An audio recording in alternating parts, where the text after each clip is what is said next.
الحمدللہ وحدہ والصلاة والسلام علی من لا نبی بعدہ۔ سامعین السلام علیکم ورحمۃ اللہ وبرکاتہ۔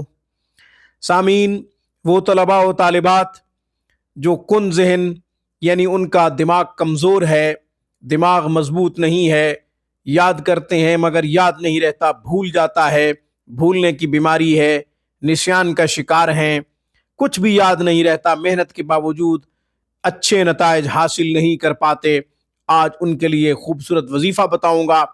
یہ وظیفہ پڑھیں گے تو انشاءاللہ دماغ قوی ہوگا، مضبوط ہوگا، یادداشت مضبوط ہوگی، نسیان کی بیماری، بھولنے کی بیماری ختم ہو جائے گی۔ اس سے پہلے کہ وظیفہ عرض کروں اور اس کا طریقہ بتاؤں، ہمیشہ کی طرح درخواست کروں گا آپ خود بھی قرآن کریم پڑھیں، اپنے بچوں کو بھی صحیح حروف کے ساتھ قرآن پڑھائیں۔ قرآن کریم کی ایک آیت مبارکہ کا پڑھنا 100 رکعت نفل پڑھنے سے زیادہ افضل ہے۔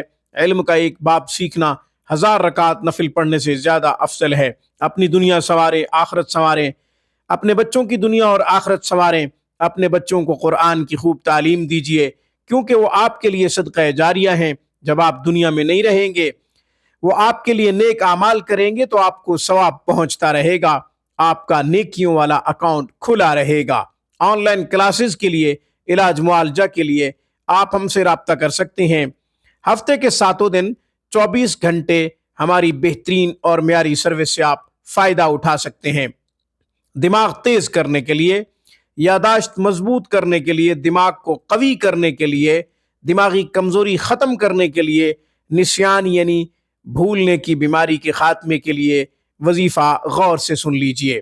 کوئی خود پڑھ سکتا ہے، بچی ہے یا بچہ، آیت الکرسی آتی ہے تو خود پڑھے، سر پہ ہاتھ رکھ کے پڑھے، 11 مرتبہ پڑھے آیت الکرسی، ہر نماز کے بعد پڑھے تو بہت اچھا، ورنہ دن میں وقفے سے آیت الکرسی 11 مرتبہ اپنے سر پہ ہاتھ رکھ کے پڑھ لے۔ اور اگر بچہ چھوٹا ہے یا بچی چھوٹی ہے، وہ آیت الکرسی پڑھنا نہیں جانتے، ابھی مبتدی ہیں یعنی ابتدا ہے ان کی، ابھی پڑھنا شروع کیا ہے، تو آپ خود کسی بھی چیز پہ آیت الکرسی 11 مرتبہ پڑھ کے دم کریں۔